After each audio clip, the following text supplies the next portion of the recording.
Hello, everyone, and welcome to the second of our Wednesday workshops for the 2021 Leadership Alliance Virtual Professional Development Series. Today's workshop will focus on maintaining mental wellness and emotional self-care.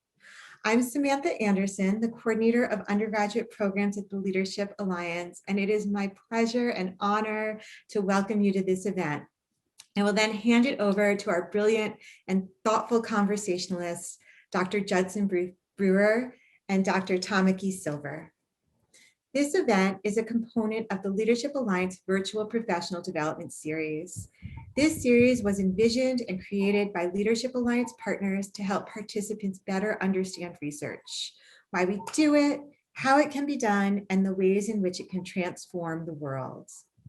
This series would not be possible without the work of my colleagues at Chaminade University in Honolulu, Weill Cornell Medical College, Johns Hopkins University School of Medicine, Vanderbilt University, and Xavier University of Louisiana. To these colleagues, thank you for your efforts in creating this program.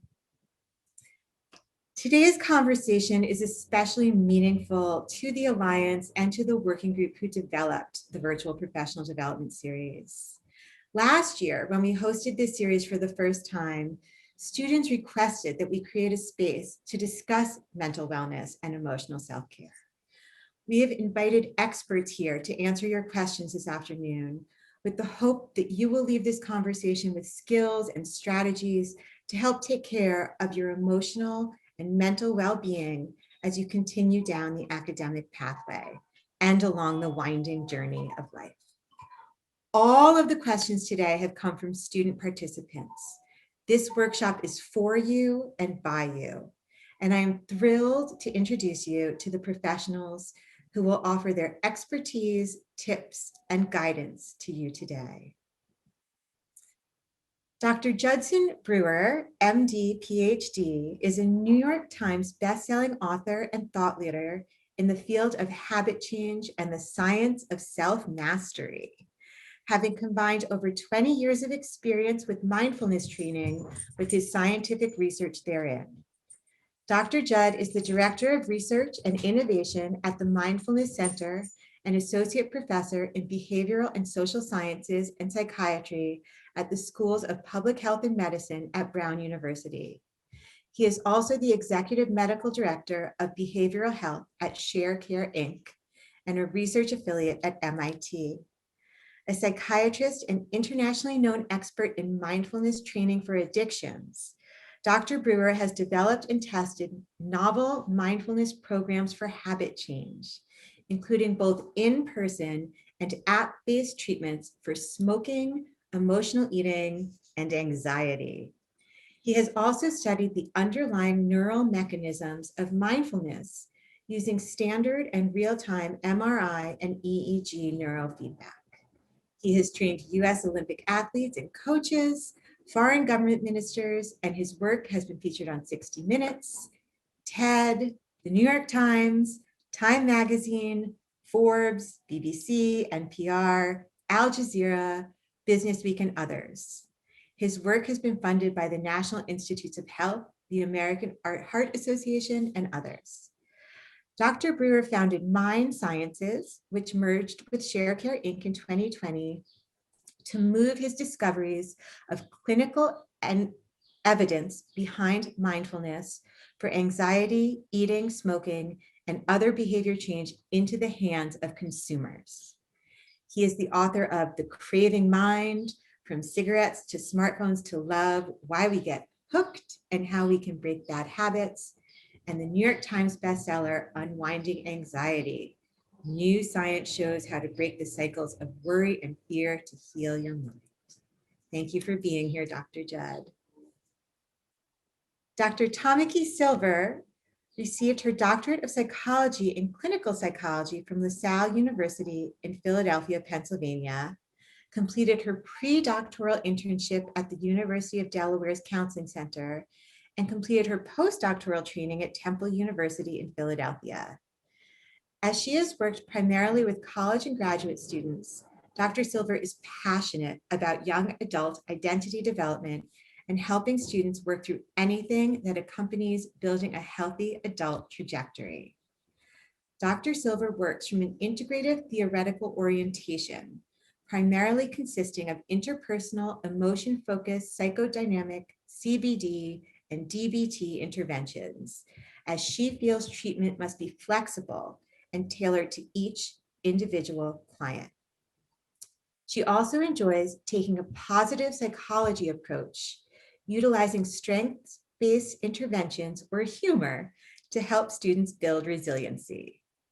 As a bicultural and bilingual English and Japanese clinician, she appreciates the importance of one's background in developing one's worldview. In her free time, Dr. Silver enjoys exploring new food opportunities, staying active, listening to country music, and watching football and hockey. Dr. Brewer, Dr. Silver, thank you for being here. I'm going to go off camera now so you can share this space together with the students, and I will see you all again near the end of the hour. Thank you. Well, hi everyone who's out there, and Judd, it's a pleasure to interact with you today, and thank you to the Leadership Alliance for having both of us. As Sam said, I'm Dr. Tamaki Silver, and I'm a licensed psychologist at the University of, or Vanderbilt University's Counseling Center. And I'm Judd Brewer at Brown University. And thank you all for submitting such awesome questions. Many of them were very similar to one another, so you all are on the same page and are not alone in a lot of the things that you were asking about in terms of managing anxiety, and imposter syndrome was another big one, and things like that. So hopefully we can get to as many major themes as possible. Unfortunately, we won't be able to answer everything, but again, hopefully you can walk away with some tips and tricks and build from there. So before we get started, is there anything you would like to add? No, let's jump in. Okay, awesome. So to begin, I saw that there were a lot of career-oriented questions. And so I thought that would be a really great place for us to start to keep talking about ourselves a little bit, and just kind of talk about how did you pursue your field, your degrees, how did you land there? Any barriers that you had to come across to get to this point in your career, and perhaps any advice that you might have for folks who are on a trajectory but not quite sure how to make it work. Well, I'll try to keep this brief, and then you can certainly share your experience as well. I'd love to hear it. I joined the MD PhD program primarily because I was really interested in combining my love of science and doing research with keeping it relevant in terms of having direct effect on people. I'd actually thought of doing a PhD in chemistry because I really loved chemistry in college, and had a turning point my junior year when I started to see how it could be pretty easy to just study some very esoteric, molecules or this or that, and not really have direct impact. So I kind of pivoted, and when I learned about that, I could actually, do joint program where I could do research but keep it medically oriented, and really went into to that program, my graduate studies, with this big interest in, like why we get sick when we're stressed out. I noticed that my sister-in-law, she and my brother were married on New Year's Eve, and right the next day when they headed out on their honeymoon, she got really sick, and she was sick their whole honeymoon.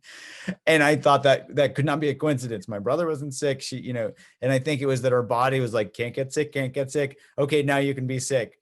And I was just totally fascinated by that. So just to get at that piece, what drew me in, I was just really interested in that question. And during my my graduate school years, really oriented my PhD toward understanding that. I studied molecular biology, looking. We did conditional knockouts of genes in mice, in particular stages of development in their immune system. And we could really look at, what the interaction was between stress and the immune system.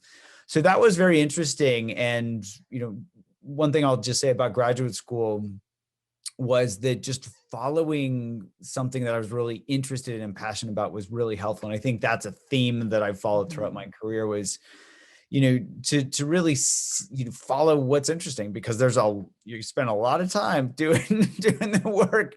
And so it's really helpful to really love it. At the end of my MD PhD program, I was actually personally I started meditating my first day of medical school because I was stressed out, and it seemed like a helpful way to help me be less stressed. And I found that was really helpful as well. And I also found that in doing my own practice, my own meditation practice, that I really knew very little about how my own mind worked.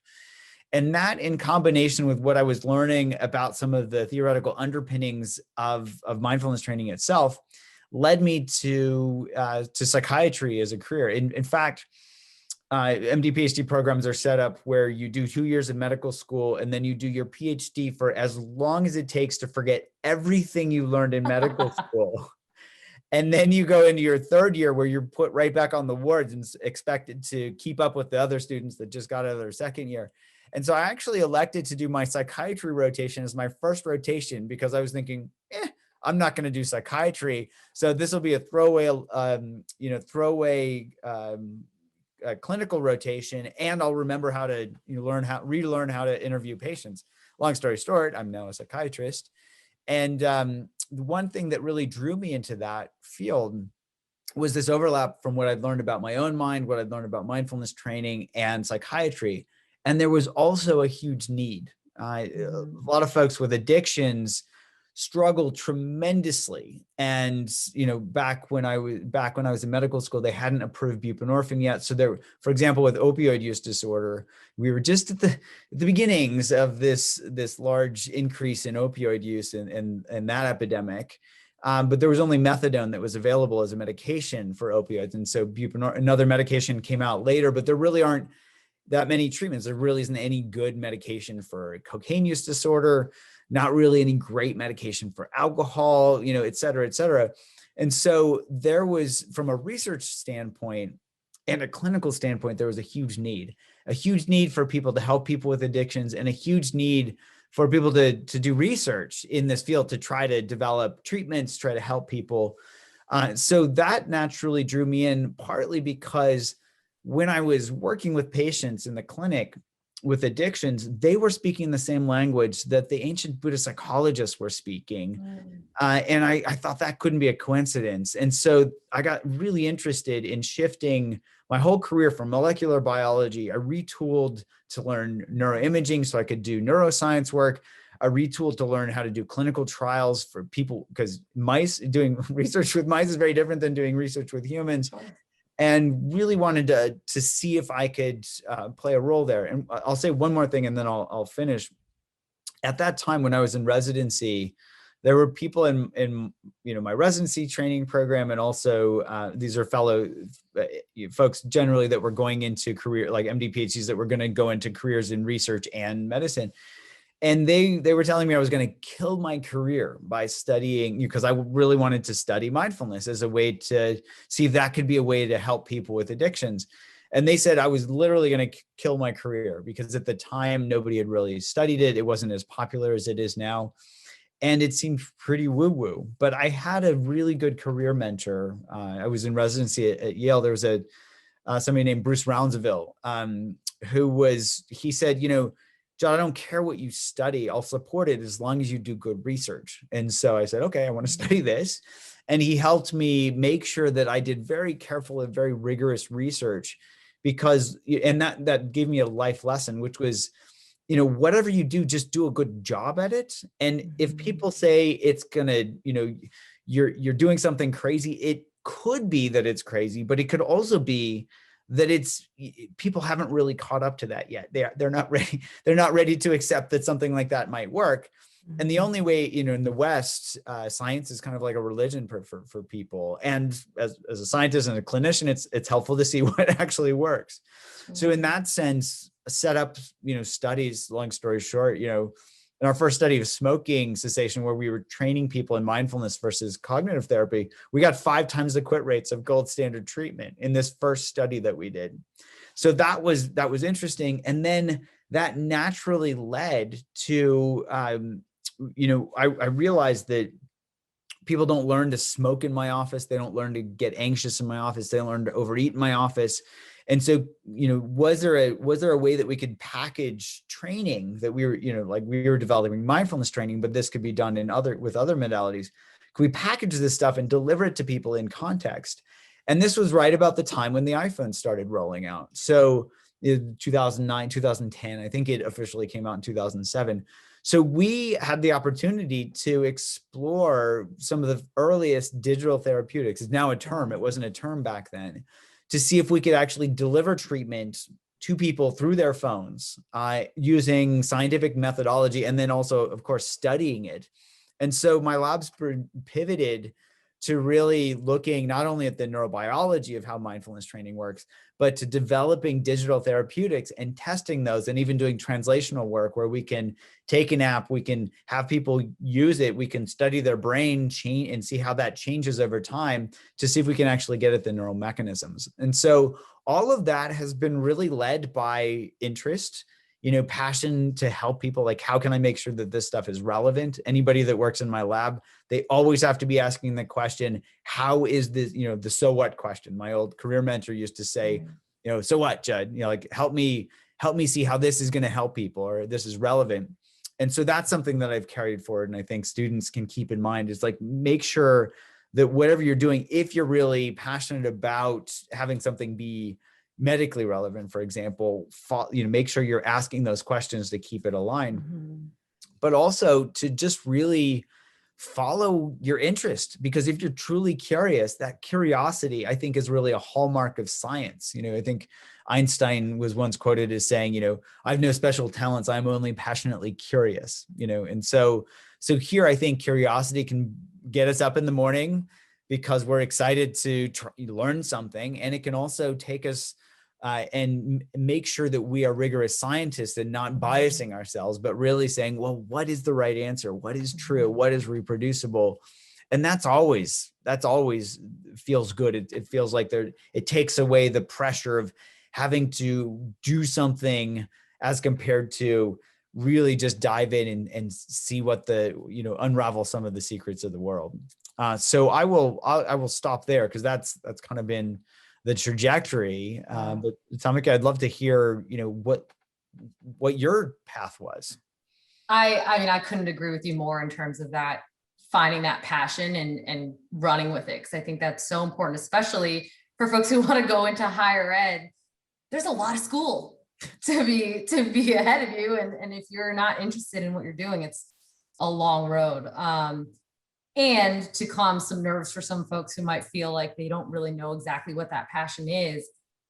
My journey kind of started with a conversation. It's like a family joke at this point, but a conversation between my dad and I when I was a senior in high school. And I said, Dad, and I don't really remember this conversation, but it sounds like me. So it was like, Dad, what can I do that has nothing to do with history, math, science, English, writing, reading? What's my major? And he says, congratulations, dear, you're a business major. And I went to college thinking, okay, I'm going to try business.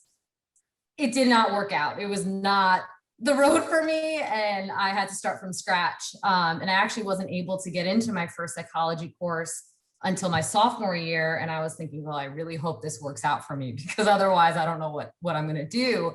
And I ended up taking a course on the theme of belonging.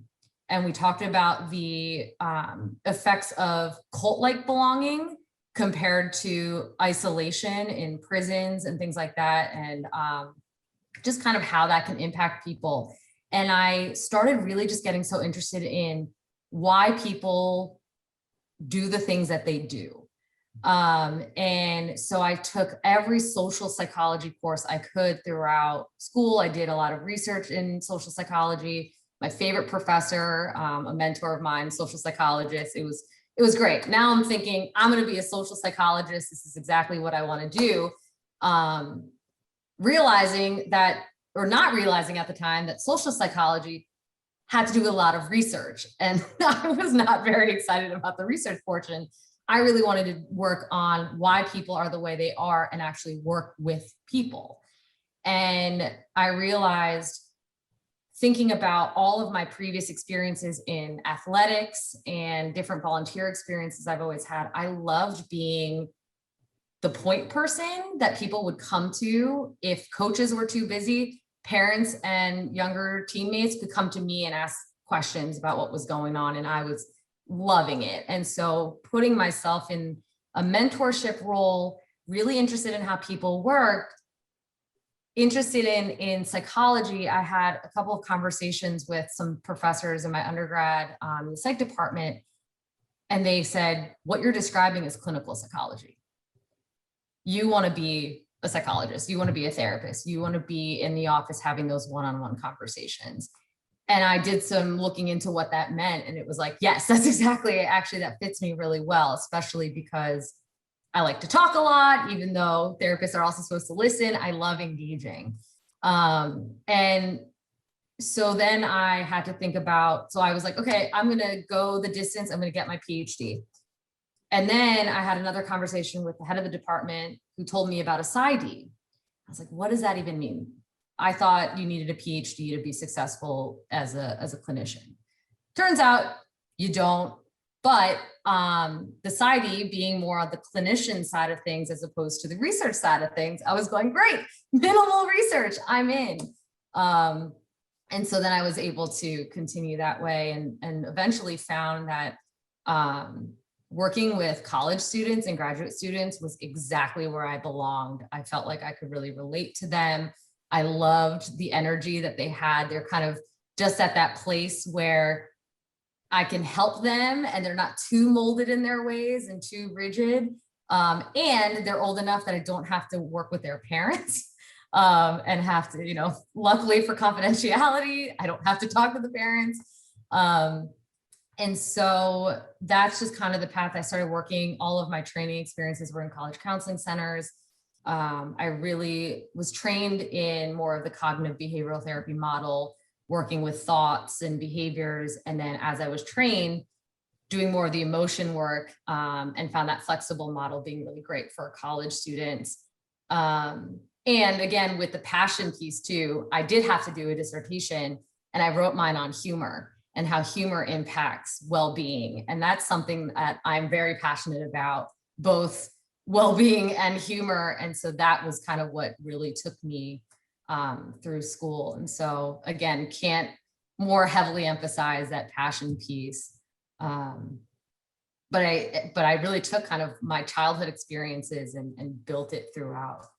So that is kind of how I've landed here. And I think my biggest piece of advice, in addition to that passion piece, is ask questions, talk to professors or people in the field, experts in the field. Experts in the field love whatever field that is, love receiving questions from folks about how did they get to where they want to be, any advice. So I think talk to different faculty members and any professionals that you might know to help with kind of figuring out what direction you can go in, because those two professors, shout out to Franklin and Marshall College in Lancaster, Pennsylvania, they really were incredibly impactful in where I am today. So could not be any more grateful to them. All right, so I think the big thing in college students today is an uprise in anxiety. And a lot of questions were aimed at anxiety and how to navigate anxious thoughts. So a couple of questions I'll read. So one was, what is an effective plan to overcome random anxious thoughts? And how do we control our anxious thoughts during an overwhelming situation? I'm happy to let you go first, or I'm happy to start with my thoughts. I can jump in on this one first, and then it'd be great to have you follow up. Sure. One way that I've been working with this clinically and also in some of the research that we've been doing, with this unwinding anxiety app, is to follow a 3-step process. One is to help people. So one thing I didn't learn in medical school was that anxiety can actually be driven like any other habit. For any habit to form, you need 3 elements: a trigger, a behavior, and a reward from a neuroscientific perspective. And so anxiety can actually trigger a mental behavior of worrying. And that worrying can make us feel like we're in control, even if we're not. And that's the reward that feeds back and says, oh, next time you're anxious, you should worry. And then but the problem is that worry then feeds back and drives more anxiety. So one approach that we've been taking in our clinical studies show that it works pretty well, is that helping people map out, just starting by mapping out these habit loops around worry or anxiety or whatever. And in fact, we've put together a free habit mapper that anybody can download. I think it's just mapmyhabit.com is the website. And that's the first step I take with all my patients, is like, okay, let's map this out. I'll even do it in their first clinic visit. And then the second step is to help them. So the only way to change any habit is through updating the reward value in our brain. And so basically, if our brains are going to choose a behavior that's more rewarding than something else. So for example, if given a choice between broccoli and chocolate, if we like chocolate, we're going to be more likely to pick the chocolate. That's how our brains are set up. And so the way to break any unhealthy habit is to help us see very clearly in the moment how unrewarding that behavior is. So what I have folks do is pay attention when they're worrying and ask themselves, what am I getting from this? Dropping into the direct experience so they can see that it's actually driving more anxiety. And then also checking to see, is it solving the problem? Is it keeping my family member safe? Is it doing what my brain thinks it's doing? And the general answer is probably not. And that helps people become disenchanted with that, that process so that they can step out. And then the third step is what I call finding the BBO, the bigger, better offer. And that's simply, I think of 2 categories here. One is curiosity and one is kindness. So we've already talked about curiosity a little bit. When somebody's anxious, in the moment that they're anxious, they can get curious. Oh, what does this anxiety feel like? Now, anxiety tends to feel closed. Curiosity tends to feel open, and these are binary opposites. So you can't be closed and open at the same time. So if you inject a little curiosity and you're actually starting to unwind that anxiety itself in that moment. And so curiosity can be a great way to start to work with and unwind that anxiety itself. So that's the 3-step process that my lab has been studying. We got a 67% reduction in clinically validated anxiety scores in people with generalized anxiety disorder. So it seems to work even in the worst cases. But that's a process that anybody can follow. Map out the habit loop, see how unrewarding the anxiety or the worry is by asking, what am I getting from this? And then start to get curious. What does this feel like in my body? Where is it in my body? Is it more on the right side or the left side? And that starts to open up and kind of awaken that curiosity. So those are just some of the ways that I work with folks to help them to work with any type of worry or anxiety. But Tamika, I'm sure you've got some great ways that you work with folks as well. Before I do, I love that the 3 steps, and I'm like taking notes over here. I think that sounds so fantastic, and that contradiction between that curiosity being more open and anxiety being more closed, and trying to do both at the same time, and that makes so much sense to me. And I think that's just such a fantastic intervention. So I'll definitely you said mapmyhabit.com. Yeah, I write about all the 3 steps in that unwinding anxiety book. So if students are interested, they can probably find it in their library. Awesome. But the habit mapper is we put it together a PDF that anybody can download as a way to start. Okay, well, that will be the first thing I do after this hour is over. That sounds fantastic. But kind of similarly, I always view anxiety as, your brain's a muscle, right? And so like any muscle, to build it up, you have to work on it. And like you're just like being right-handed, you write with your right hand all the time, your right hand's going to get a lot stronger than your left hand. Your brain similarly gets trained in a potentially protective way to feel anxious in certain ways.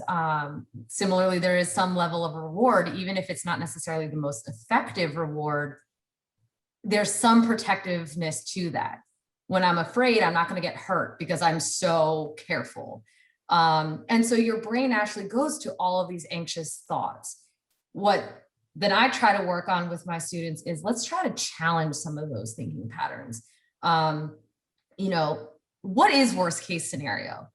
Is worst case scenario, how likely is that to actually happen? When you jump from I'm going to fail this exam to I'm never going to get a job and I'm going to be homeless, is homelessness a genuine, now for some folks, yes, that is a genuine concern. For each and every client, how likely is that to actually occur? Now let's take a step back and start thinking about, okay, what's a little bit more of a rational thought to describe this situation? If you do fail this exam, what's actually the likely worst case scenario? Your parents are disappointed, you're upset, it docks your grade a little bit, you have to study harder. Okay, so then what's the next step that you can do? Is this actually a situation that you can handle, or is the situation something that's really unmanageable? Usually when you slow things down, they're able to say, well, it's not that bad of a situation. And you start trying to have them, start writing metaphorically with their left hand. It becomes challenging, but the more you do it, the stronger your brain muscle gets to stop thinking in your automatic habitual manners. When you're on autopilot, you're just going to go this way. When you actually challenge your thoughts and you're more intentional about it, you can start seeing things more clearly. And so thinking about too, just like, what's the evidence that supports your anxious thought? A very common example, I know I can relate, when somebody doesn't answer a text message, I can immediately start going, oh my gosh, they're mad at me, they're ignoring me, what's going on? But if I start thinking about, okay, maybe they're just driving right now and can't answer a text, or they're busy and they can't answer right now, and it's not actually about me right now, that can help decrease some of that anxiety and help me then cope with it, move on from it, distract myself, deal with it at another time that's more effective. So my initial push is towards thought challenging and reframing. Another place I go is with mindfulness. I think a lot of folks put a lot of weight onto their thoughts. And when I say weight with their thoughts, I always like to say you can act on your thoughts in two different ways. Physically, if I have the thought, I'm hungry, I can get up, go to the kitchen, get a snack, walk away from this webinar, and everyone would be like, what's happening? But it's a lot easier to have the thought I'm hungry and not do anything about it physically. Or cognitively have the thought I'm hungry, what's in the fridge, when am I going to go to the store? Ooh, I should probably also run some errands. I got to get my oil changed. Now I'm totally distracted. But I'm putting weight onto each thought because I'm going with them. And so working on allowing some thoughts to just be what they are, which are these just mental events that, while feel real, they're not tangible. And so working on some cognitive diffusion exercises of allowing them to just kind of come and go, practice mindfulness, being really grounded in certain activities, and recognizing that like you actually can pick and choose which thoughts that you put weight onto and which thoughts that really are not important right now, are kind of the two big places that I go to. I specifically really like the language of these two questions, the random thoughts, because that's what thoughts are. They're random. They just pop up and we don't always have to interact with them. And the other thought, the word of how do we control our anxious thoughts? That is just like saying, don't think about the purple elephant. If you try to control your thinking and you ignore them and push them aside, they're going to come back with a vengeance and drive yourself crazy. And so working on both, we're going to work on challenging and changing the thought pattern, or allowing them to just be and move aside. So those are kind of my two main strategies. I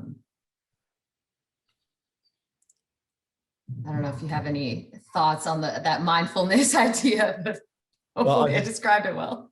I'll just add one tiny piece to that because I know there are a lot of questions, so we can keep going. But one, as you talked about this, the purple elephant, right? Of course, we're all gonna, I've heard this great phrase. You probably heard it as well. What we resist persists. Mhm. And so if we try to rid our minds of thoughts, and I get this question all the time, how do I just rid my mind of my thoughts? And that's a lot of what people think mindfulness is about. The more we try to rid our minds of our thoughts, the more they're gonna, like you said, come back with a vengeance. So here I think of it as, I think this is just stating the same thing that you were just saying around, it's not about changing the thoughts, or trying to get rid of the thoughts. It's about changing our relationship to those thoughts. Right. And so yes. if we can notice we're holding on to pleasant thoughts or we're pushing away unpleasant thoughts, we can actually turn our awareness to that push and pull process and look at the process rather than focusing on trying to get rid of the thoughts themselves. And we can start to get curious. Oh, here's what does this push and pull feel like? And it starts to awaken our curiosity. And it also helps us see that these thoughts are typically random events. They come and go. And if we grasp after them, it's going to be a struggle for us. If we push them away, it's going to be a struggle for us. But if we don't push or pull, if we simply bring some curious awareness in, oh, there's a thought. Oh, there's another thought. That can help us see thoughts come and go. And we don't actually have to do anything about them, except simply sit there and observe with a curious awareness. It's a lot less work for us. Yes. And Absolutely. It reduces that tension. That reduces the suffering. We don't worry about the thoughts as much because we can see them. Oh, that's just a thought. Absolutely.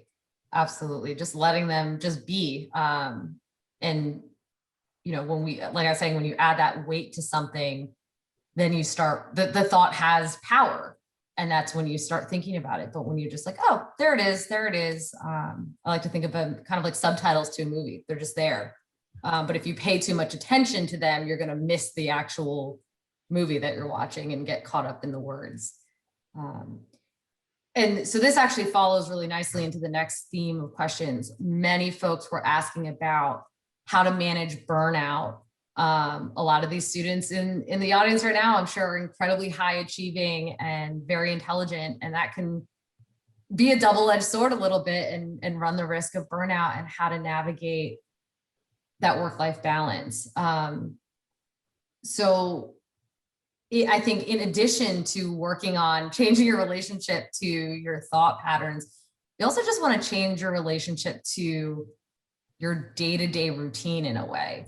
A big thing that I talk about this with all of my students, I tell so many of my graduate students that their parents would probably hate me and their professors would probably hate me, but do less.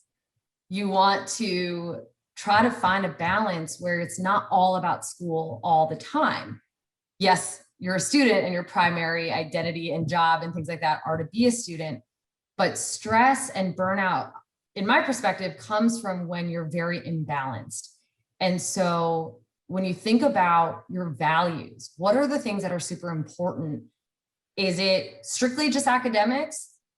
Highly unlikely. Is it academics, family, social, financial? There's all different values and things and your values can shift over time, of course. But making sure that all of them are being tapped into on a regular basis.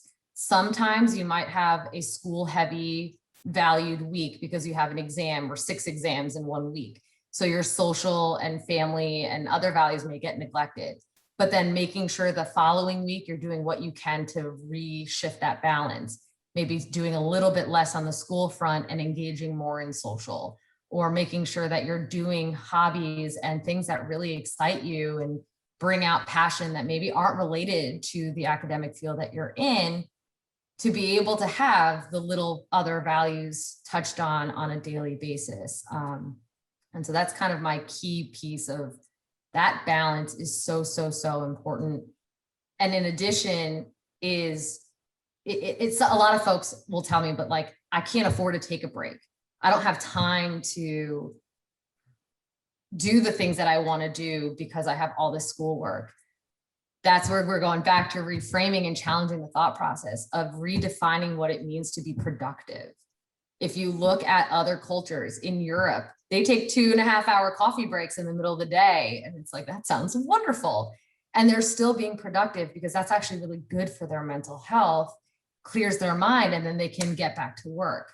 That just all in work, work, work perspective that maybe we are raised to be on a little bit more isn't always sustainable. And so reshifting that idea of like, well, taking breaks is actually good for me to be productive. Taking the afternoon to watch a movie on a Tuesday when, yeah, I have to do some homework, but also I need this mental break. That's gonna help you be productive. And so balance is a big thing for me in that perspective. Yeah, I think that's great. I'll add just a tiny bit just to emphasize some of the things that you said with regard to balance. So one thing that you probably hear this as well. A lot of folks say, "Oh, I should do this. I should do this." And so they could, the joke is that we should all over ourselves, right? And so it's helpful to check to see where the motivation is coming from in terms of, I've got a pile of work to do. Are we trying to do it now because we feel like we should, when we're not actually in the right mental space and not in the right physical space to be doing that work? And so it's going to be a lot more effort. We're not going to retain the information. We're not actually going to get that work done well, as compared to am I in the right space to be doing this? And so we can check in with ourselves when we feel like we look at the pile of work to do. We can ask ourselves, am I ready to be doing this? Do I have enough sleep? Do I have enough energy? Am I eating healthy food that's helping me stay focused? Am I not stressed out? And making sure that think of those as those basic physical and psychological needs are met. You can think of Maslow's hierarchy here. We got to meet those before we can actually do work. And so I think of it as doing work efficiently rather, it's like quality over quantity. It's not just about doing more or spending more time doing stuff. It's about seeing how we can bring our best self to the work, which is going to get done more efficiently.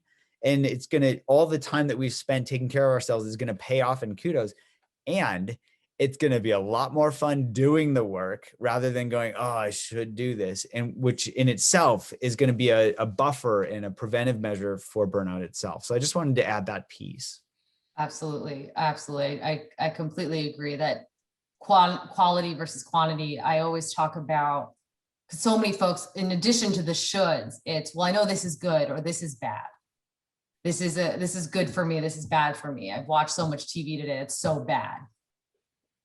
Changing that language to being more not so binary, good or bad, but rather like, is this effective? What's my goal here? And is this behavior going to be effective for that goal? So is doing well in school, is working, staying up late and pulling all-nighters all the time and taking 0 breaks. It may achieve your goal of getting the work done, but is that effective to getting the work done well? Or, is losing a full night of sleep and probably the consequences of being tired for another 3 days after, is that effective in proceeding with your other goals? So absolutely. Let's see.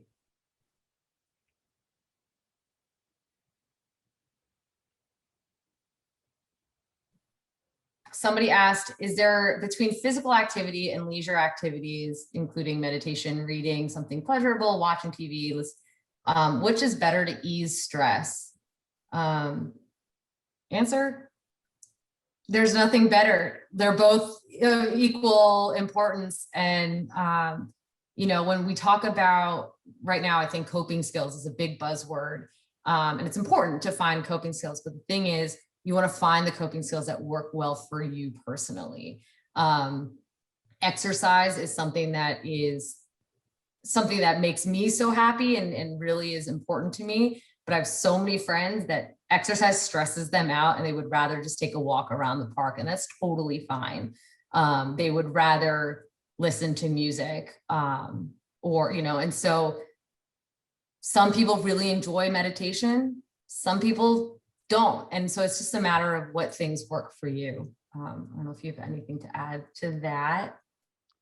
I would say, I think the shoulds come back in here. You know, somebody says, I should exercise, I should eat healthily, I should meditate.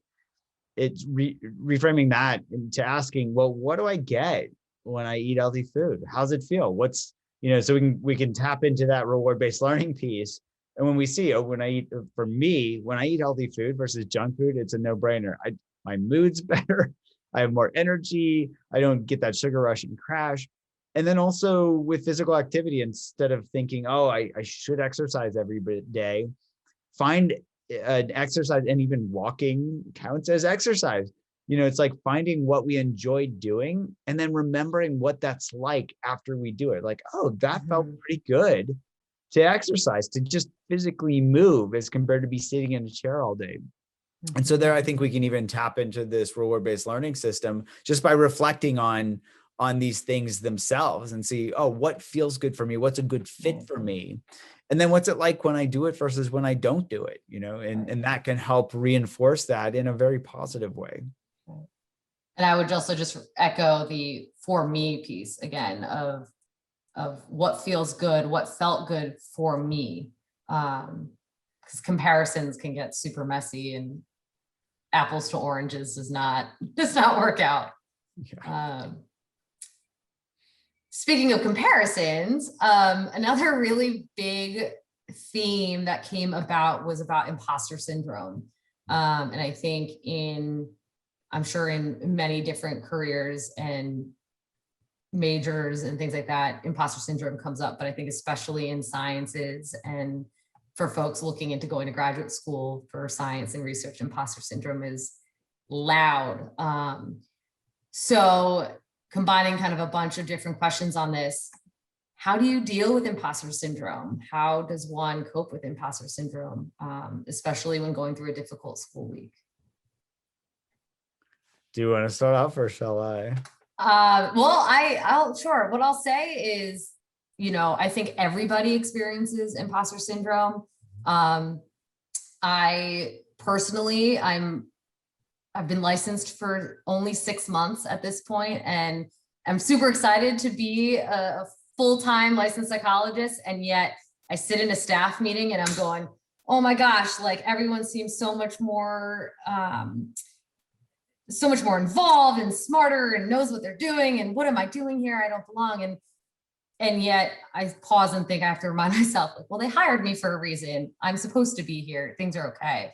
And so even professionals and experts feel this imposter syndrome. And I think the key piece here is to remind yourself, what strengths do you bring to the table? Because everybody has strengths, especially in this field, in this crowd right now. Y'all are hardworking students. You are oftentimes used to being big fish in a small pond. And what comes with being a big fish are a lot of opportunities to be around other big fish. And therefore it can be really easy to start comparing yourselves. Well, they have this experience and I don't know if I'm good enough to do X, Y, Z. And I didn't have that course, or this person seems so intelligent when they speak. And that person may be very intelligent when they speak. However, just because you feel like somebody else has something doesn't mean that you don't have it or you don't belong.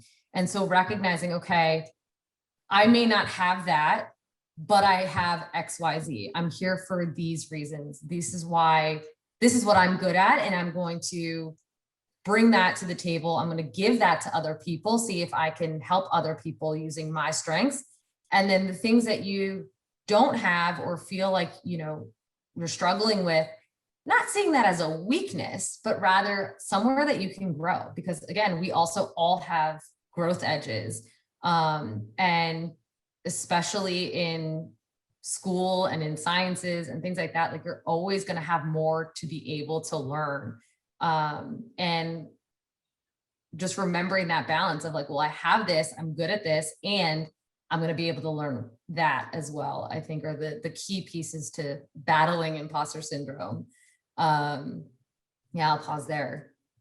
Yeah, I agree. And I'll just add one piece here that I find helpful is in those moments when we're starting to feel that, is to check to see what we're focusing on. Often we're focusing on the who as compared to the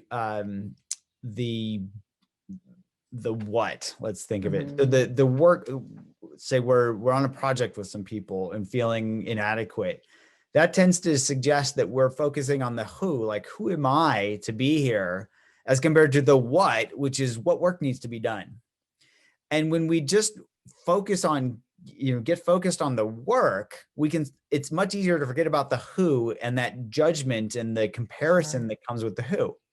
So what versus who? What am I, am I focusing on the who?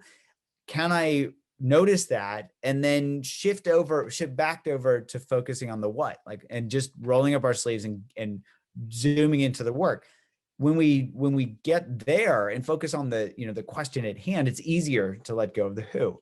The other thing I'll point out here is that when we focus on the who, it tends to, when there's comparison, it tends to be just like anxiety, it tends to feel contracted. I'm sure many students have heard of Carol Dweck and her concepts of growth versus fixed mindset. The idea, and she actually did a lot of research in education itself, is when we think, oh, I only have these limited capacities, I can't actually grow, that limits us. And that's why it's called fixed mindset. And that feels contracted. When we're in a fixed mindset, it's actually much harder to think and focus and actually contribute to projects. So that can actually pull us down. So here we can shift, again, I think of curiosity as a superpower. We can inject some curiosity there, and curiosity helps us move into growth mindset. And here, one way to do that is to truly bring out that curiosity and see what question, I love it. Is like, start asking questions, like legitimate ones, not just to ask questions. Be like, if we're working on a project, as a way to pull us in, we're like, what's that about? Or how do we, and we can all contribute by asking good questions, because often folks are, they're afraid to ask questions because they feel like, oh, I'm not going to be seen as an expert. You know what? The best experts are the ones that are in there asking questions and really, helping to explore this space as compared to saying, this is how it's done. And so here, just to reiterate, are we focusing more on the who, like who am I to be here, as compared to what needs to be done? Can we focus on the what? And if we're sucked into the who, can we inject some curiosity and bring that in and start asking questions about, what's going on, so that we can help everybody move into that growth mindset that Carol Dweck talks about. I would also add too, the more you ask questions, the more you'll find that other people have similar questions.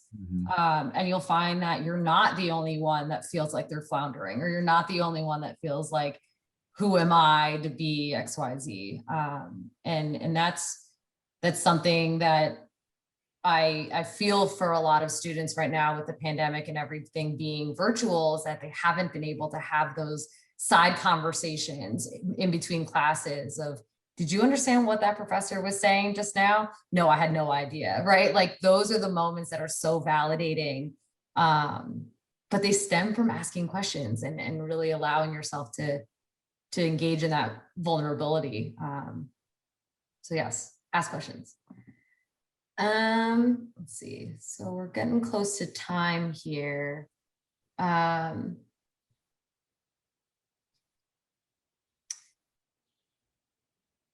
see, something to end on a strong note.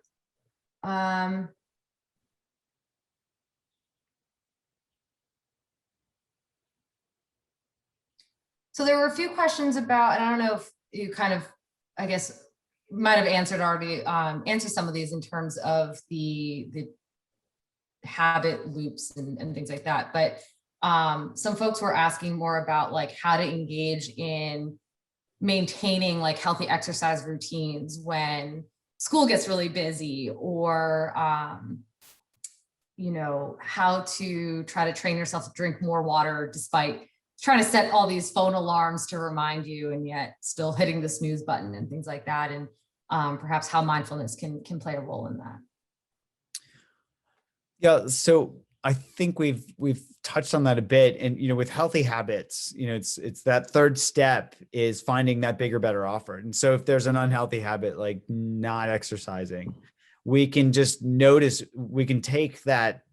So that second step is, what am I getting from this? We can actually apply that to any healthy habit. What am I getting when I exercise? What am I getting when I eat healthfully? What am I getting when I actually take care of myself and, have a good work-life balance? All of that will help highlight the benefits of these positive habits, and then they will naturally perpetuate because they feel good. Wonderful. Thank you. And just, I guess, lastly, we'll end on one last bit of information. If you wanted anybody to know something important and walk away from this with some advice or something, what would you want everyone to know? Ooh. Well, I'll say something, but then please, you can, I'd love to hear what you have to say. I would just say, follow Einstein's advice. I've no special talents. I'm only passionately curious. So bring out your curiosity superpower whenever you can, because curiosity and kindness works the same way. When we're beating ourselves up, what does that feel like? When we're kind to ourselves, what does that feel like? So really focus on, fostering that curiosity, fostering that kindness. My last piece would just be to say both and, yes and. So oftentimes we say but. So this is really interesting, but I'm not sure if I'm capable, or this is, that was really nice of you, but I don't believe it. Whatever it is, but can often invalidate the first part of the sentence, and you get very stuck in that mindset. When you say both and, this can be true and that can be true simultaneously, you can, navigate things a little bit more with ease. This is hard and I'm capable. I can care about doing my schoolwork and still take breaks. Yes, and both and. So, Judd, this was great. It was really lovely to hear your thoughts and talk with you. And I really enjoyed it. Likewise, this was really fun. I'm back, and I really enjoyed that too. I cannot thank you enough, Dr. Brewer, Dr. Silver. I'm surprised I can still hold my head up to say thank you, because I was nodding along to everything you said so enthusiastically. And I know I'm walking away from this with tips and strategies, and I can only hope and believe that our students are too. Thank you for taking the time. Thank you for bringing your knowledge and your expertise and your heart to this conversation. On behalf of the entire Leadership Alliance, I want to say thank you. Thank you for having us. You're welcome. Have a good evening, everybody.